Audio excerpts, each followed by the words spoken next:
Ele é fundador da comunidade zen budista Daisen, também é autor de alguns romances, entre eles O Pico da Montanha é Onde Estão os Meus Pés. Hoje eu vou conversar com o monge Gensho. Olá, sejam muito bem-vindos à live aqui do Instagram.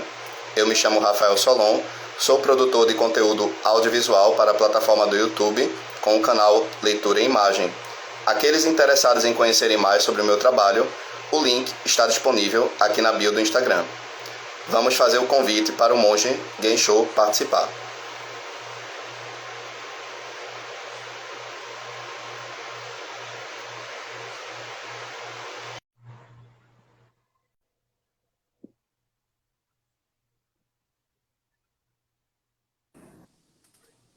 Boa noite, monge Gensho.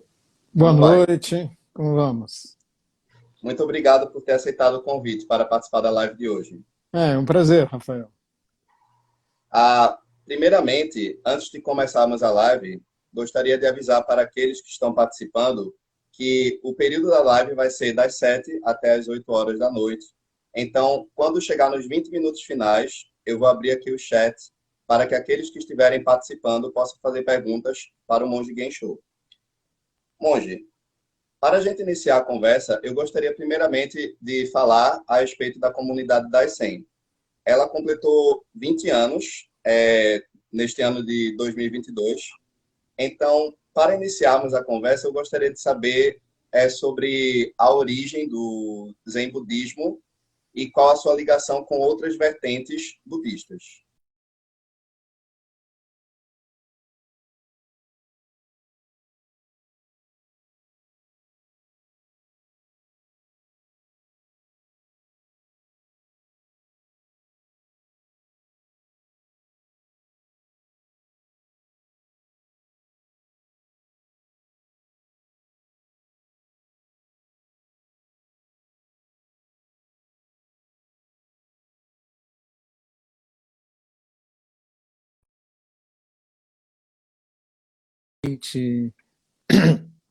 Tomado como criador do Kung Fu e com inúmeras histórias míticas em torno do seu nome,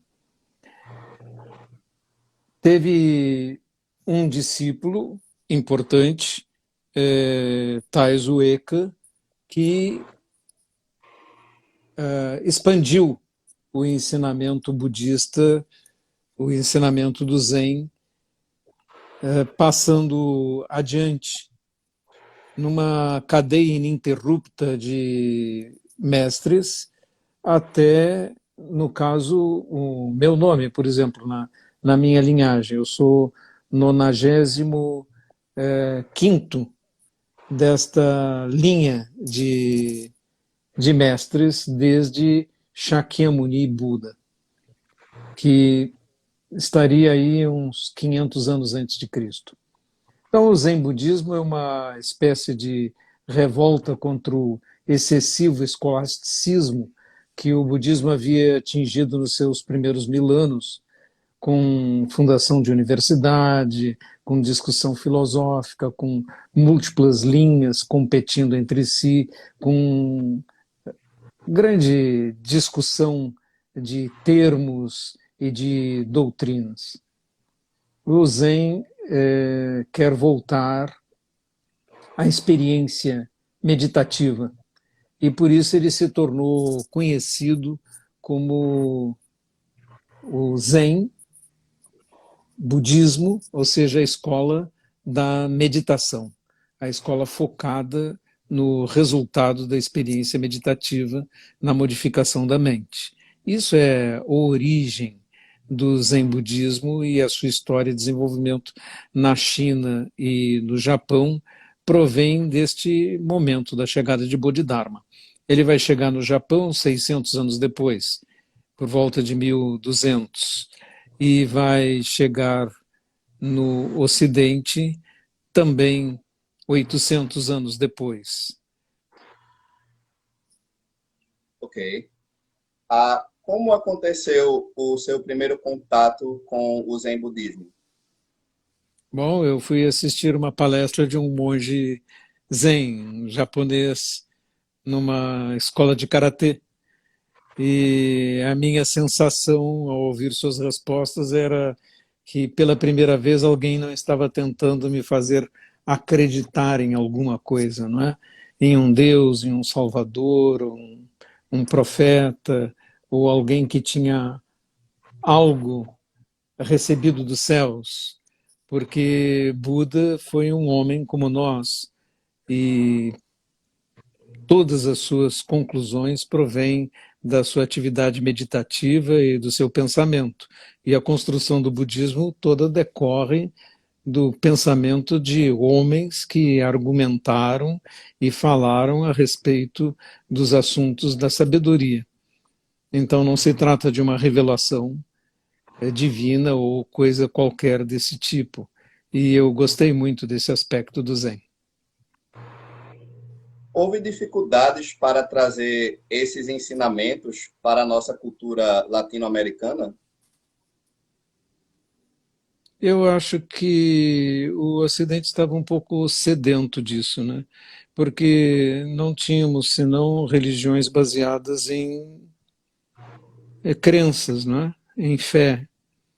E, por exemplo, os ateus não tinham para onde correr, né? E as pessoas que não estavam acreditando em nada em especial também não tinham oportunidade de penetrar em um conhecimento que levasse a descobertas espirituais, a uma realização espiritual independente da existência de deuses, anjos, ou temores de demônios, ou qualquer coisa semelhante. Então havia uma sede por isso. E isso aparece na Europa já com Nietzsche, Schopenhauer, filósofos que se interessaram pelo budismo e são responsáveis pelo primeiro momento do pensamento ocidental voltando-se ao budismo. Depois da Segunda Guerra Mundial chegou o Zen ao Ocidente através dos Estados Unidos, porque mestres japoneses foram para lá. Antes disso havia chegado o budismo no Ocidente, mas apenas no meio da comunidade oriental, porque havia uma crença de que era difícil demais e os ocidentais não entenderiam. E mesmo alguns ocidentais, como Carl Jung, comenta isso em seu livro Psicologia e Religião Oriental, dizendo que o Zen era demasiado difícil para a mente do Ocidente. Como você citou Carl Jung, o Sigmund Freud ele também entrou em contato com as tradições do budismo, tanto que conceitos como ego são trabalhados na psicanálise. Como é que o budismo enxerga a questão do ego? Bom, ego e eu são a mesma coisa. Ego quer dizer eu em grego, não é? Então, na realidade, não há uma diferença em relação a isso. Freud tinha uma estátua de Buda em cima da sua escrivaninha, uma estatueta de Buda, podemos ver nas fotos, não é? E ele se interessou nos conceitos budistas por causa da sua crítica também à fé nas religiões normais, não é? Nas religiões, na tradição judaico-cristã, a qual ele pertencia. Sigmund Freud era judeu alemão, né? Então, essa descoberta, essa investigação foi levando a profundidades insuspeitadas. No caso de Jung, apareceram outros interesses nos assuntos simbólicos e esotéricos que a mente humana, seu subconsciente, seus arquétipos, etc., podem alcançar. E esse foi o lugar para o qual Jung se deslocou, afastando-se das análises de Freud e penetrando num outro mundo, num outro tipo de experiência que nós podemos ler com facilidade nos textos dele. Certo. Vamos falar sobre o seu romance, O Pico da Montanha é onde estão os meus pés. Nele, você conta a história de Ido, um rapaz brasileiro que está passando por um momento de crise e de sofrimento, e ele decide procurar um retiro do Zen budismo, que é o Sesshin. Como foi para você o processo de escrita deste romance? Eu tinha tido uma vida como executivo. Fui diretor de empresas desde os 26 anos de idade e aos 40 anos eu era diretor da maior empresa de comunicações do sul do país. Era o diretor da área de publicidade, no caso. Mas o que importa é que eu vi o mundo dos executivos, o mundo corporativo, e depois disso comecei a trabalhar também como consultor de grandes corporações. Então eu conheci esse mundo intimamente. E eu imaginei que as pessoas do mundo do trabalho, do mundo corporativo, teriam interesse na possibilidade de uma aventura espiritual. Em vez de ficarem apenas no mundo material e depois, quando se aposentam, se sentirem completamente perdidos, apenas esperando a morte, eu achei que podia escrever um livro sobre a aventura espiritual de um executivo. Então, o Ido é o personagem dessa aventura. É uma ficção, evidentemente, né? Mas Ido tem um nome tomado de um sutra.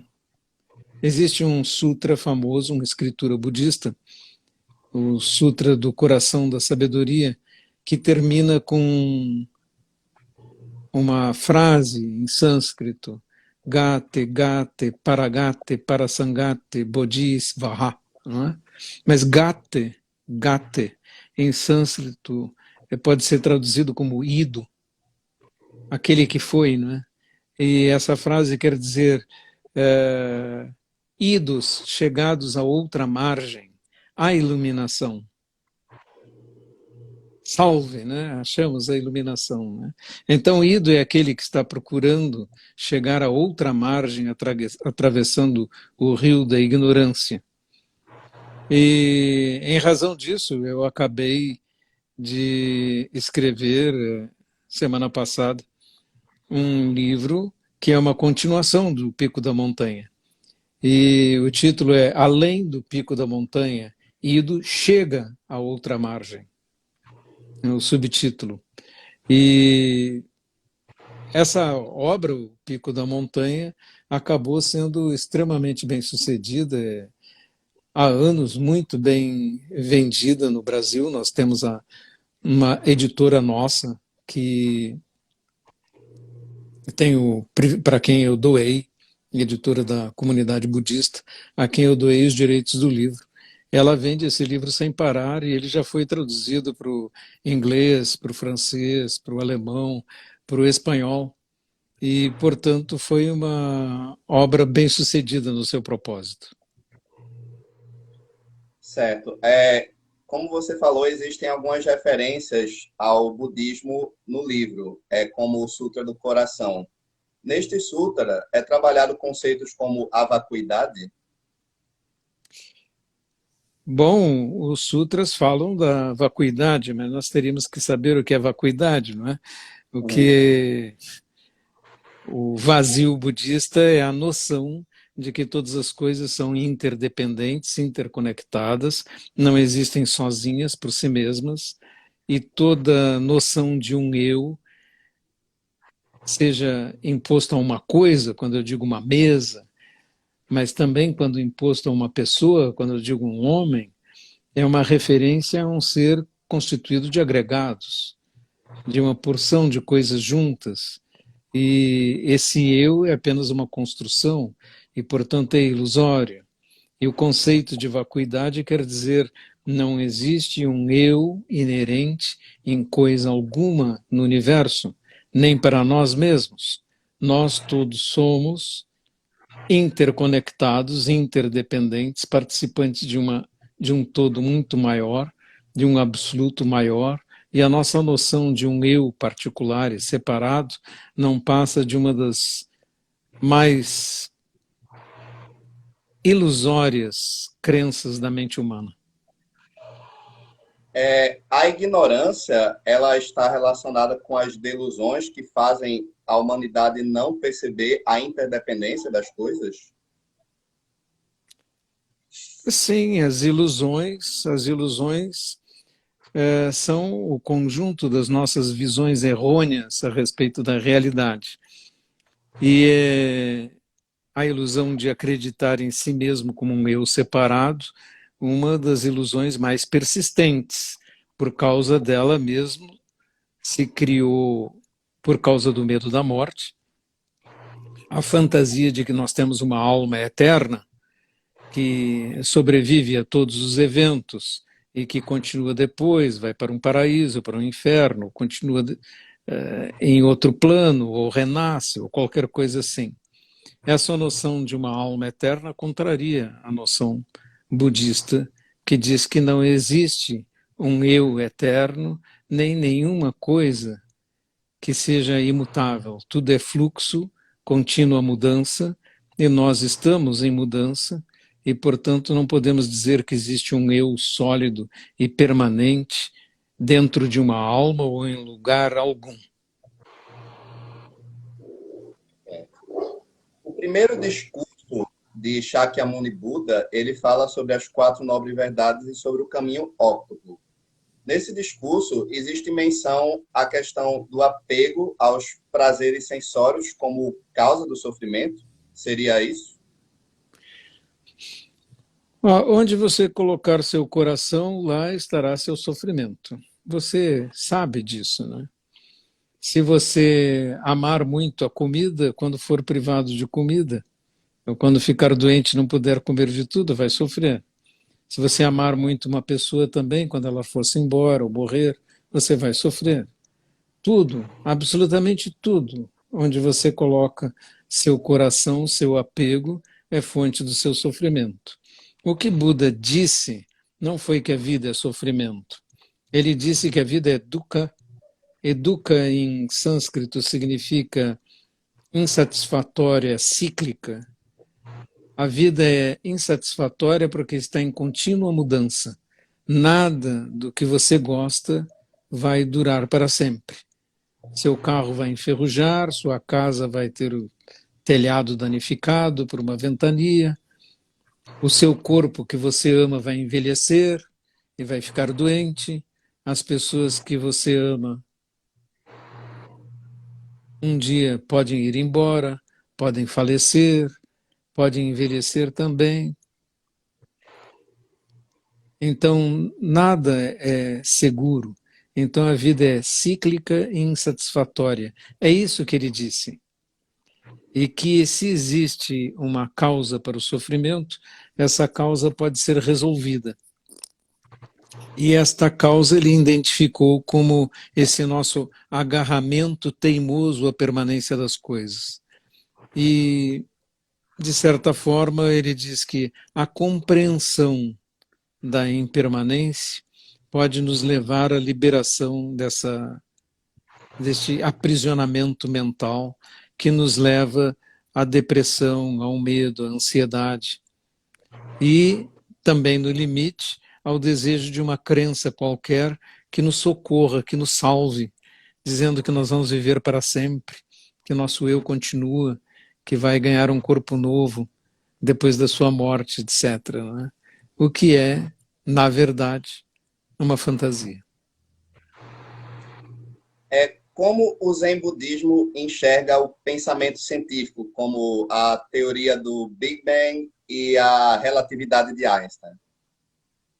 A ciência anda no seu próprio trilho, não é? Ela tem as suas descobertas, as suas investigações, e ela se aproxima cada vez mais de uma descrição coerente do universo. 300 anos atrás, Newton estipulou a lei da gravidade, a descreveu as órbitas dos planetas. E isso foi suficiente durante esse período até que começou a ser insuficiente. Então, a descrição de Einstein, que é de 1905, a relatividade especial, e a relatividade geral é de 1917,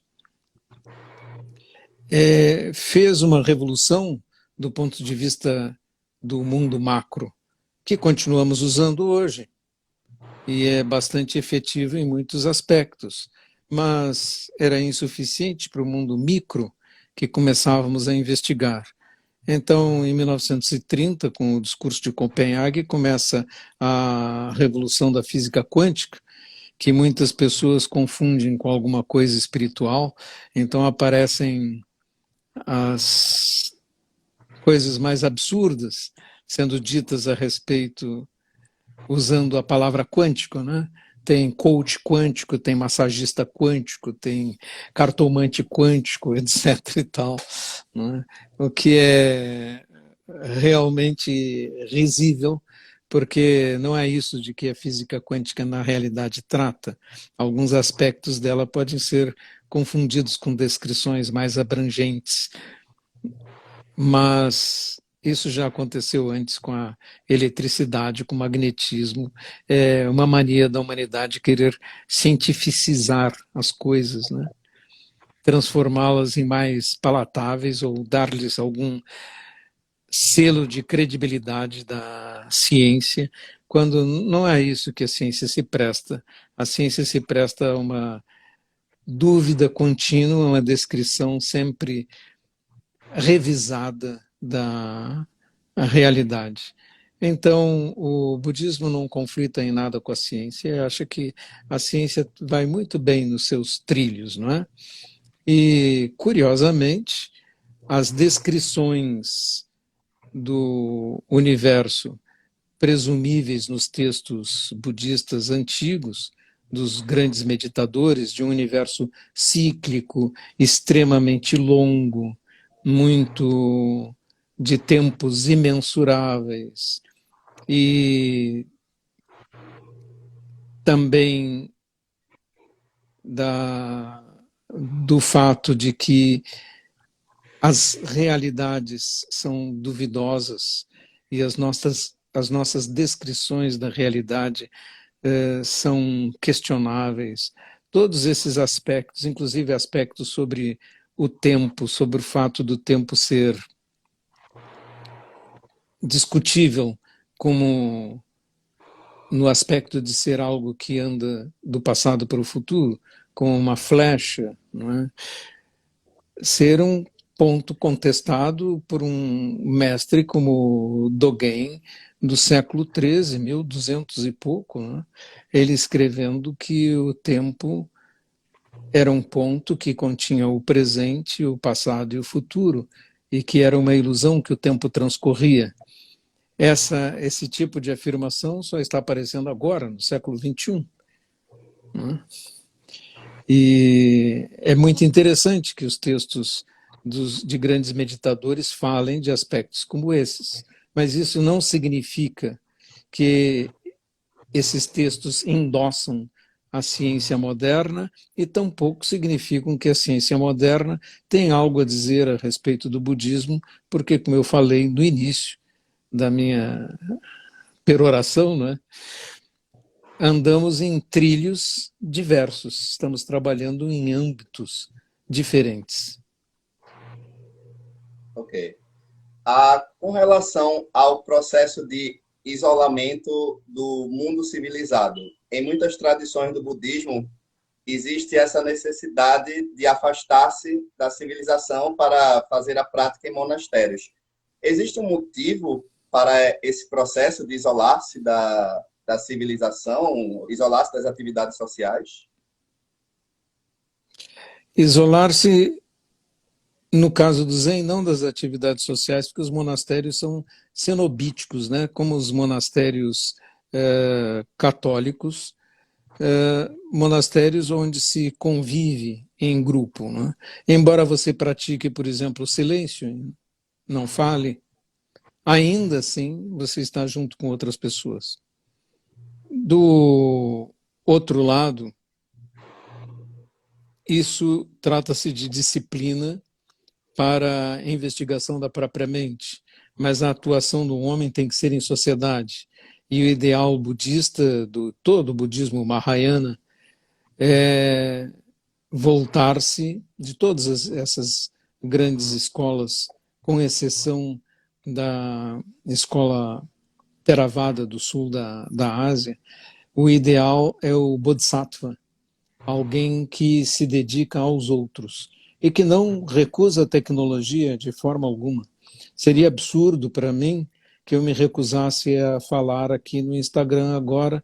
Estou falando para 50 pessoas, estou na minha própria casa, no meu próprio escritório, e todos os dias eu tenho lives e palestras para outras pessoas, e eu jamais atingiria essa multiplicidade de pessoas se não fossem os meios tecnológicos. E, portanto, não temos oposição alguma em relação à tecnologia, porque a tecnologia é mero instrumento. Você pode usar uma faca para passar manteiga no pão, e pode usar uma faca para matar uma pessoa. A faca em si não tem uma ética. A ética está na pessoa por trás da faca.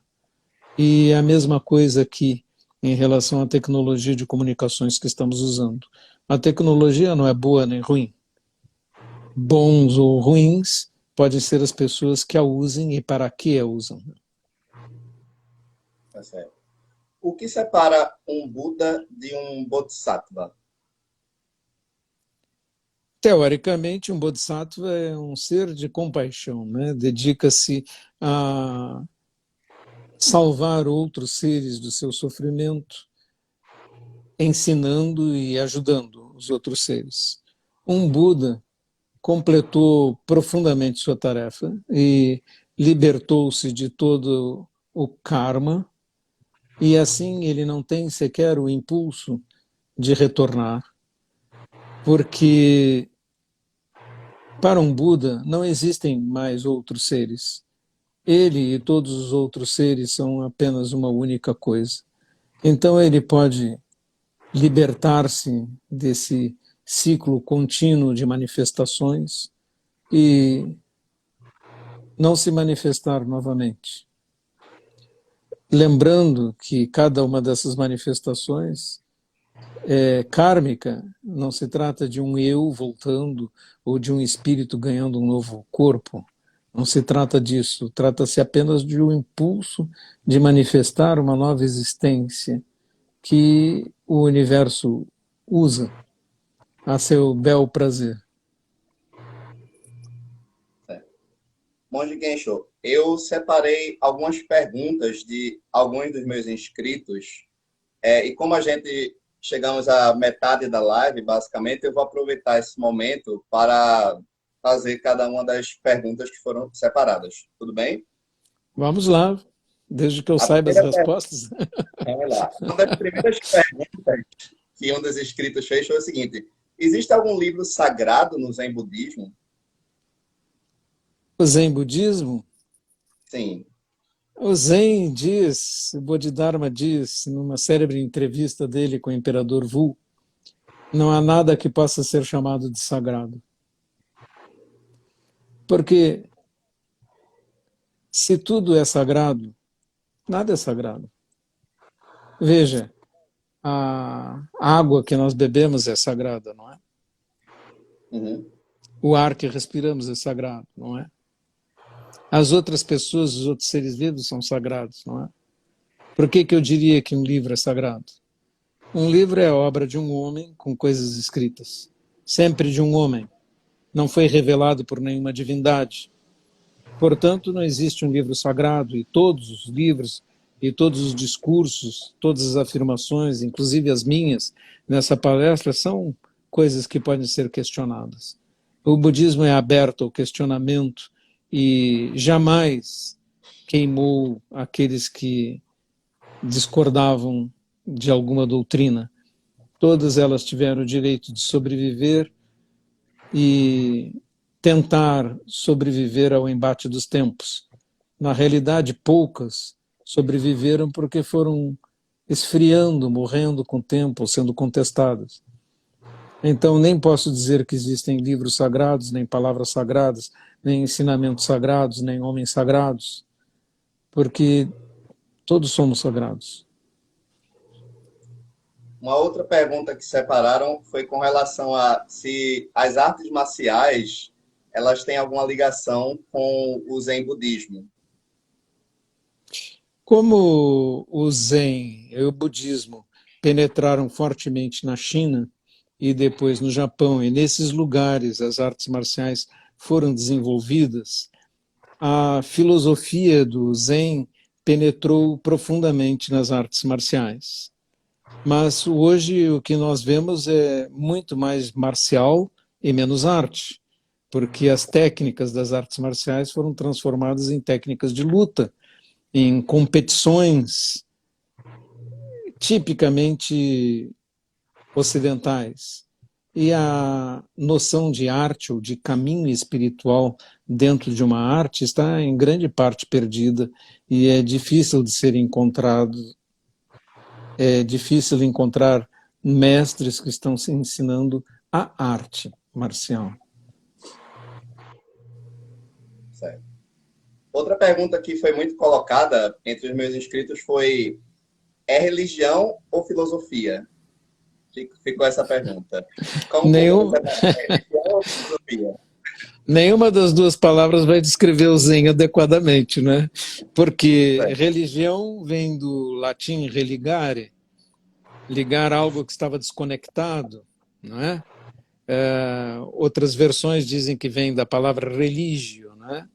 Mas, em qualquer caso, o Zen não acha que o homem está desconectado de alguma divindade e não precisa se conectar com ela, e tampouco quer dizer que precisamos agir de determinada maneira para sermos salvos, nem que existe alguém que vai nos salvar, ou que existem seres sobrenaturais que vão nos ajudar.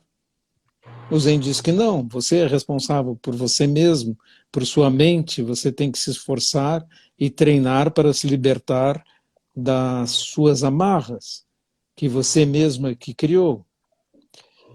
Tem uma historieta Zen em que diz que um monge chega para um mestre e pergunta: mestre, como eu faço para me libertar? E o mestre pergunta: quem te prendeu? E do outro ponto de vista, filosofia, cuja palavra vem do grego philos, mais sofia, né? Amigo da sabedoria, amizade pela sabedoria, é uma investigação dialética, discursiva, usando a linguagem. O budismo diz que a linguagem é insuficiente para resolver o problema do debate filosófico. Conclusão a que chegou o filósofo Wittgenstein no século XX também, mas já consta em textos como o Sutra do Diamante, que é do século I ou II depois de Cristo. A linguagem é insuficiente, de modo que o budismo não poderia, em especial o Zen, não pode ser descrito como uma filosofia, porque ele nega o instrumento que a filosofia usa para tentar chegar a alguma verdade, que é o debate, a discussão, o uso da linguagem, do raciocínio, argumentando, aqui subsidiariamente podemos dizer, né, que em 2.400 anos de história da filosofia ocidental ainda não chegamos a lugar nenhum. Outra pergunta que também separaram foi: como alcançar o Nirvana? E se ele tem alguma relação com o despertar do Zen budismo? Nirvana é uma palavra que vem do sânscrito, em que Nir é uma partícula negativa e Vana significa fogo extinto. Não é? A palavra significa fogo extinto, ou seja, Vana é fogo e Nir é não fogo. Né? O fogo se extinguiu, os ventos das paixões se extinguiram. Então, Nirvana é uma situação que se opõe ao mundo de perambulação em que andamos procurando a felicidade aqui e ali, numa coisa, numa posse, em ganhar na loteria, em comprar uma casa nova, em achar o nosso amor. Isso é samsara, o mundo da perambulação. Nirvana é o mesmo mundo. Quando esse desejo de achar a felicidade nas coisas, nas pessoas, nos acontecimentos, cessou. Quando isto acontece, então você está livre. Então está livre do samsara e está no nirvana, ou seja, na paz e calma que advém do fato de parar de procurar desesperadamente, ansiosamente, a felicidade na próxima esquina. Tiveram duas perguntas que são muito parecidas, que seria, existe uma forma de canalizar o estresse e ficar zen com tantas atividades que acontecem no dia a dia e em tempos agitados e corridos, qual a sua recomendação para pessoas que não praticam zazen? Pratiquem zazen. Porque se você não tiver uma disciplina, essa pergunta é mais ou menos como se alguém perguntasse: como é que eu faço para ficar limpo e perfumado, não é? E não ter doenças de pele sem tomar banho? Uhum. Aí eu vou dizer que não dá, não é possível. Se você quiser ter uma boa aparência, limpar o seu cabelo, a sua pele e não cheirar mal, você precisa tomar banho. Se você quiser livrar-se da ansiedade, da depressão no mundo moderno, você precisa praticar zazen para treinar e educar sua mente. E isso é como tomar banho. Todo mundo toma banho para limpar seu corpo, mas ninguém se preocupa em limpar sua mente. Vão todos deitar com as mentes sujas de uma porção de problemas e ansiedades do dia e ainda assistem um filme de terror antes de dormir, e seria incrível que uma mente assim conspurcada não tivesse problemas. Uma outra pergunta foi relacionada ao zazen sobre os benefícios. Quais os benefícios para a saúde daqueles que praticam zazen? Bom, mente e corpo estão conectados, né? Se a sua mente for bem educada, o seu corpo vai sofrer muito menos, porque os impactos sobre o corpo da ansiedade, da depressão, das tensões são enormes. E qualquer médico vai confirmar isso. Não é por outro motivo que a meditação, o zazen, tem sido recomendados universalmente pelos sistemas de saúde, porque sabemos que eles dão bons efeitos e estamos recém começando a descobrir as grandes vantagens desse tipo de prática. Não é? Agora, nós podemos observar os bons mestres Zen acabam vivendo muito, longas vidas, produtivas e pacíficas. Um dos nossos mestres superior geral da minha ordem, Miyazaki Hiroshi, morreu em 2008 e trabalhou até 30 dias antes de morrer. Só que ele tinha nascido em 1900, então ele trabalhou até os 108 anos de idade. Isso é perfeitamente possível e viável. Muitos dos inscritos também perguntaram se a comunidade das 100 tem alguma relação com a monja Coen, porque muitos conhecem o budismo, né? O Zen budismo ficou muito popular com os livros, né? E as palestras da monja Coen. Existe alguma relação entre a comunidade das 100 e ela? Entre a comunidade das 100, propriamente não, porque ela é fundada e dirigida por mim. Mas a monja Coen é missionária da Sotoshu, missionária internacional da Sotoshu na América do Sul, e eu também. Então nós dois nos sentamos juntos no board de missionários da América do Sul, que reúne apenas 10 pessoas, e somos amigos. Ela mesmo teve o papel de me apresentar meu mestre no passado, que foi a pessoa que a inspirou a ser monge. Então, nossas histórias de vida têm inúmeros pontos de contato e ligações, mas temos, naturalmente, diferenças no modo de pensar, como tem os professores do Zen, não é? E cada um ensina de uma determinada forma, por isso eu tenho a minha organização e ela tem o Zendô Brasil, mas nos encontramos constantemente e falamos como bons amigos que somos. Outra pergunta que separaram foi como o budismo lida com a questão da reencarnação. Nós não usamos essa palavra porque não achamos que há um eu que vai ganhar um novo corpo. Nós achamos que há um impulso kármico que leva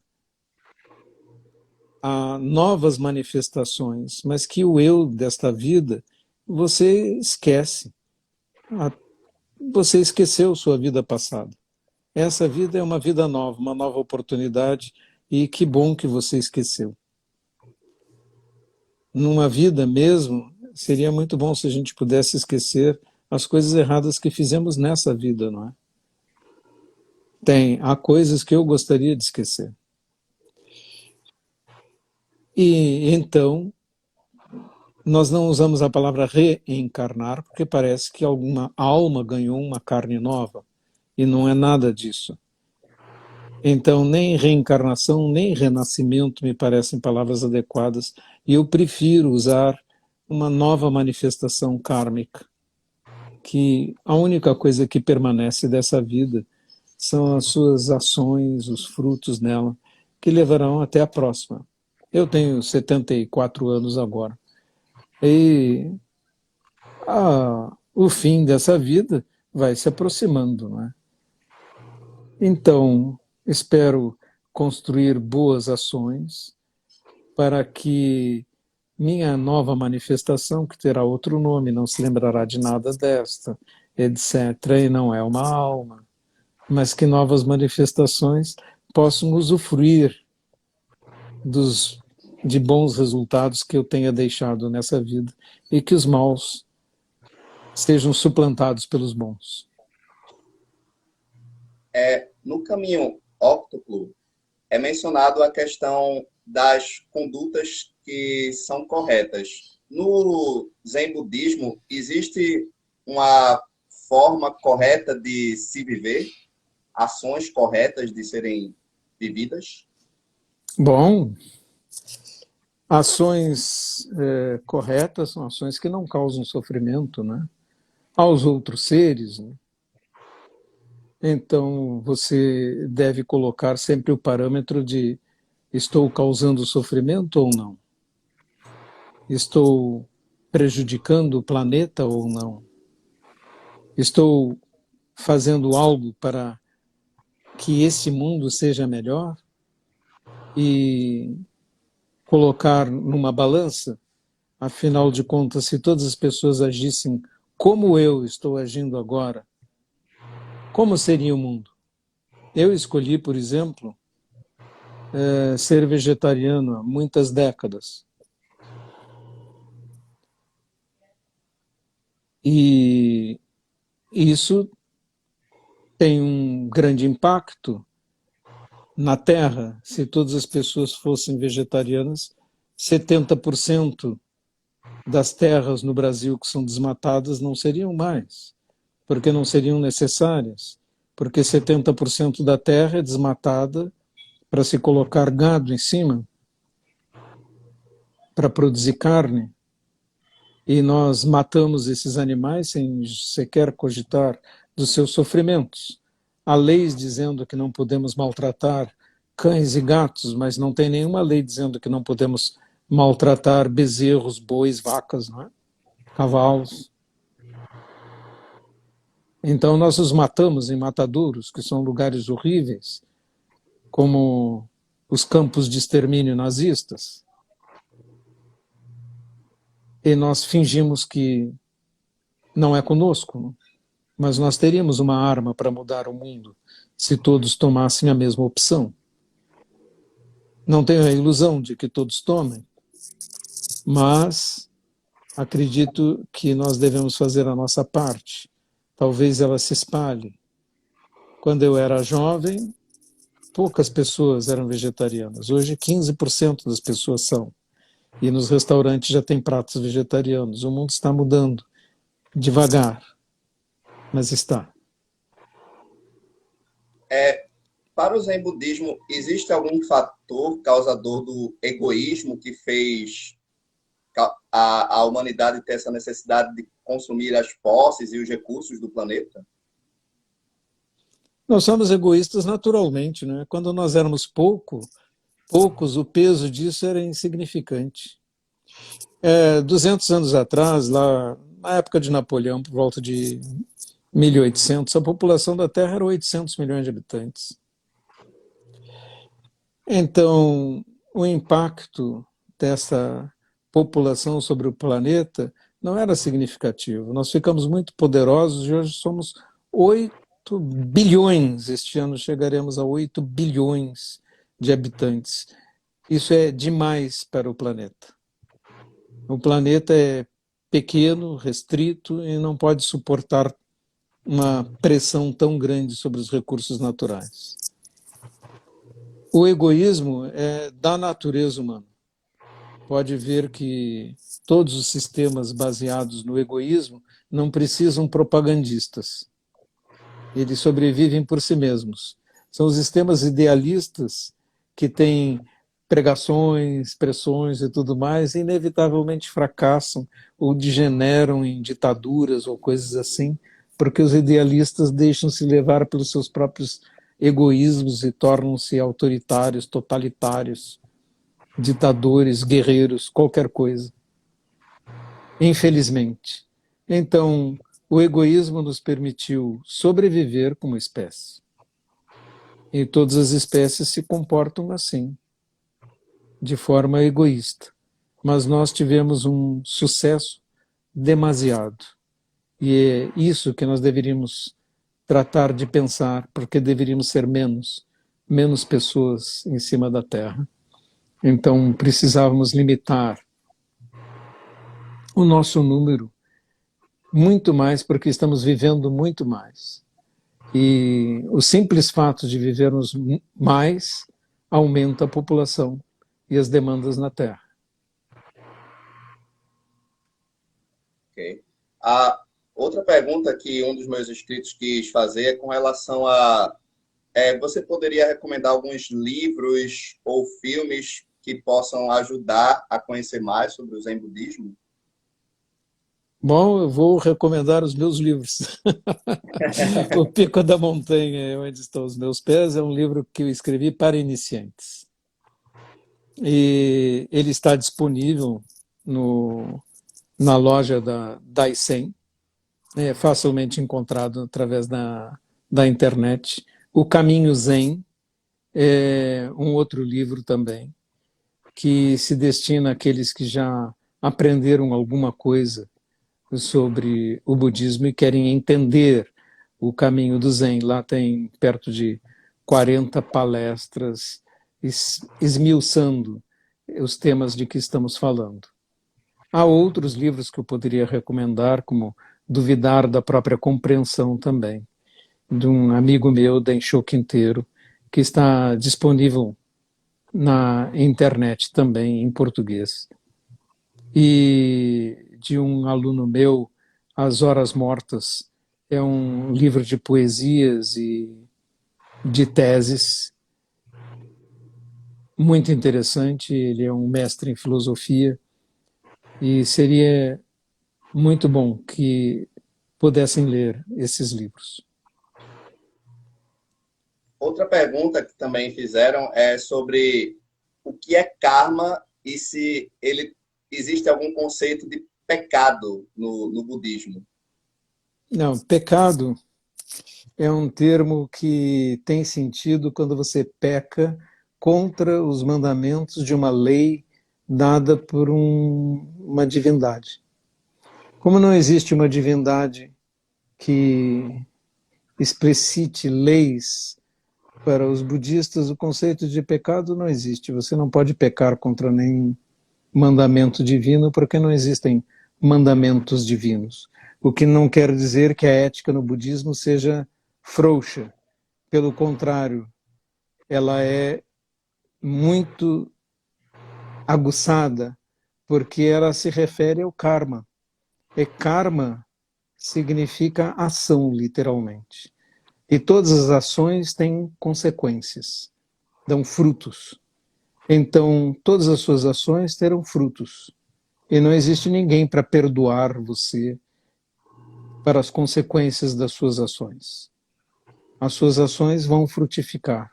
Se você colocar a mão no fogo, vai se queimar. Não tem ninguém que vai impedir que você se queime. E assim, as ações a longo prazo também vão fazer a mesma coisa. Insulte uma pessoa e você será detestado, terá ódios contra você. E isto é o karma em ação. E o karma é uma coisa inevitável, mas ele funciona para o bem e para o mal. Se você for amoroso, as pessoas lhe devolverão afeto. Então, você pode gerar bons efeitos na sua vida se você usa essa simples lei natural, que é da ação e das suas consequências, o karma, a seu favor. E isso é um ensinamento budista básico. Ok. Um dos meus inscritos, ele mencionou que tem alguns filmes muito bons para trabalhar o budismo, entre eles o Matrix, tem também o Pequeno Buda, 7 anos no Tibete, entre outros. Você tem alguns filmes que, para você, são importantes para as pessoas conhecerem mais sobre a prática do budismo? Bom, eu gostaria de observar que alguns desses filmes, como é o caso de Matrix, têm alguma base no budismo, não é? Mas essa base é parcial, não é? E as soluções do roteiro não têm nada a ver com o budismo. Então, se nós fôssemos pensar que são filmes budistas, estaríamos incorrendo num erro. No caso do 7 anos no Tibete ou de O Pequeno Buda, há muito mais foco no budismo em si. Kundun também, de Bertolucci, é um filme bastante bom, focado no budismo também. Mas eles não se dispõem a ensinar propriamente a doutrina budista. Eles têm referências, como deve ser realmente uma obra de ficção, como é o cinema para o grande público. Mas eu gostaria de recomendar aqui um livro, um filme, quero dizer, que foi legendado pela minha própria comunidade e que está disponível aí na internet, gratuitamente, chama-se Zen, A Vida do Mestre Dogen. E esse filme é bastante acurado em dar uma perspectiva do que é o Zen budismo, traçando a vida desse meu ancestral no Dharma, ancestral espiritual, Dogen Zenji, que morreu em 1253 e que foi um homem extraordinário, um gênio na realidade, deixou uma obra literária que plasmou a literatura japonesa e, portanto, vale a pena conhecê-lo. Okay. O termo Dharma em sânscrito, qual seria o significado dele? A lei, a doutrina, o ensinamento. Esse é o significado de Dharma. Okay. Com relação às tradições hinduístas, o quanto existe das tradições hindus nas crenças budistas? Bom, em primeiro lugar, eu gostaria de dizer que a gente não poderia dizer que há crenças budistas, Uhum, né? Tudo está em discussão e a gente não pode dizer isto é uma crença, né? uhum, Não tem nenhum dogma que eu diga assim, ah, isto é assim, e se alguém disser alguma coisa diferente, é um herege, né? Eu não posso dizer isso no budismo.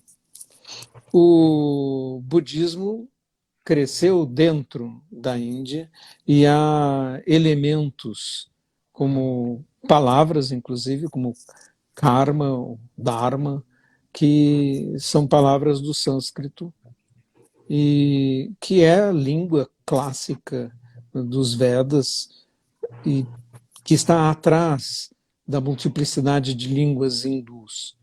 Há mais de 70 línguas hindus e 400 dialetos. Mas a língua clássica, vamos dizer, o latim da Índia é o sânscrito. E muitos textos foram escritos assim, mas existe, no caso do budismo, uma desconstrução do hinduísmo muito severa. O hinduísmo tem 300 milhões de deuses. O budismo não tem, na verdade, nenhum. Até quando se dizem Deus, se usa a palavra devas em relação ao budismo, estamos referindo a um tipo de ser humano que chegou a um determinado nível e não estamos falando de deuses no sentido hindu, nem no sentido judaico-cristão. O cristianismo, no caso, é uma continuação do judaísmo e se apoia nas mesmas escrituras do passado, nas escrituras judaicas, embora haja uma reforma da sua divindade, se transformando de Deus dos exércitos em Deus compassivo. No caso do budismo e do hinduísmo, isso não aconteceu. O budismo nega os deuses, nega o sistema de castas, nega tudo em que o hinduísmo se apoia. Brahma, um criador, etc. Toda a estrutura do hinduísmo é desmontada no budismo. Então, o budismo é uma grande contestação do hinduísmo, não é um sucessor do hinduísmo, nem um herdeiro do hinduísmo no sentido doutrinário. No sentido cultural, sim, podemos achar bastante coisas, né, como palavras, como eu acabei de falar, mas no sentido doutrinário, não. Vemos uma desconstrução, uma rebelião completa. certo. Monge Gensho, como está faltando apenas 3 minutos para concluirmos a live, eu gostaria que aproveitar esse espaço para que você faça os seus agradecimentos e para que as pessoas possam conhecer um pouco mais sobre a comunidade das 100. Então, você pode falar onde elas podem encontrar mais sobre o conteúdo do Zen Budismo, da comunidade das 100 e também sobre os livros que você recomendou. O espaço é todo seu. Ok, muito obrigado. Eu apenas nessa última resposta, eu deixei de ressaltar o fato de que no hinduísmo existe um espírito que reencarna e no budismo não. Então, essa crença na existência de uma alma eterna, de um espírito, né, de um Atman, é contrária à noção budista, que é Anatman, não há um Atman. Tudo que eu citei, os livros e os ensinamentos podem ser facilmente seguidos através dos links constantes no app Zen Daisen, que você pode baixar no seu celular. E aí vai ter links para tudo, para loja, para livros, para ensinamentos gratuitos, mais de 470 vídeos gratuitos no YouTube, mais de 3.000 textos gratuitos disponíveis no blog do site daicem.org.br. Tudo isso facilmente acessável através do app Zen Daicem e também os endereços dos 40 locais de prática que já temos no Brasil. Muito bom. Pessoal, aqueles que acompanharam a live até agora, muito obrigado pela atenção de vocês. Foi uma honra ter participado desse bate-papo com o Monge Gensho. Foi muito esclarecedor em vários pontos. E eu gostaria de lembrar para vocês que amanhã eu vou bater um papo com a poetisa cearense, falando sobre o seu livro, Nayana Iris. Então, aqueles que quiserem acompanhar mais essa entrevista com ela, o convite está feito. Monge Gensho, muito obrigado por ter aceitado o convite mais uma vez e tenha uma ótima noite. Boa noite a todos. Muito obrigado por me ouvir. Boa noite.